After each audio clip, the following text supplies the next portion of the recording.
সবাইকে নমস্কার, আদাব ও আসসালামু আলাইকুম। আমি ফিজিওথেরাপিস্ট বিপুল চাকমা। আমরা এখন যে পেশেন্টকে দেখতেছি উনি দীর্ঘদিন যাবৎ ঘাড়ের ব্যথায় ভুগতেছেন। আমরা এক্স-রে রিপোর্ট এবং ঘাড়ের বিভিন্ন অ্যাসেসমেন্ট করার পরে বুঝতে পারলাম ওনার প্রফেশনাল ডায়াগনোসিস হিসেবে ওনার সার্ভাইকাল রেডিকুলোপ্যাথি আছে।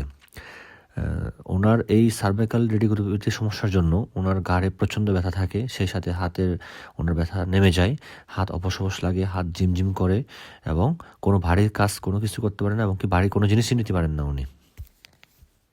এখন প্রশ্ন হলো যে সার্ভাইকাল রেডিকুলোপ্যাথি কি ভালো হয় বা ঘাড়ের ব্যথা কি কমে যায়? হ্যাঁ, অবশ্যই কমে যায়, এবং কি এটা অবশ্যই ভালো হয় যদি আপনি সঠিক ফিজিওথেরাপি চিকিৎসা নিয়ে থাকেন।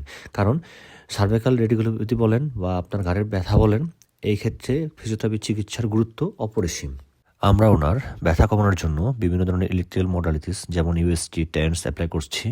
তাছাড়া ওনার থেরাপিক এক্সারসাইজ এবং মায়োফেসিয়াল রিলিজের মাধ্যমে ওনার স্টিফনেস কমানোর জন্য আমরা চেষ্টা করতেছি, এবং স্ট্রেন্থেনিং এক্সারসাইজ এর মাধ্যমে ওনার নেক মাসেলের স্ট্রেন্থ বাড়ানোর জন্য আমরা বিভিন্ন ধরনের আইসোমেট্রিক এক্সারসাইজ করতেছি। তো পরিশেষে এটাই বলবো যে এই ধরনের সমস্যা যারা ভুগতেছেন তারা আপনারা আমাদের সাথে যোগাযোগ করতে পারেন।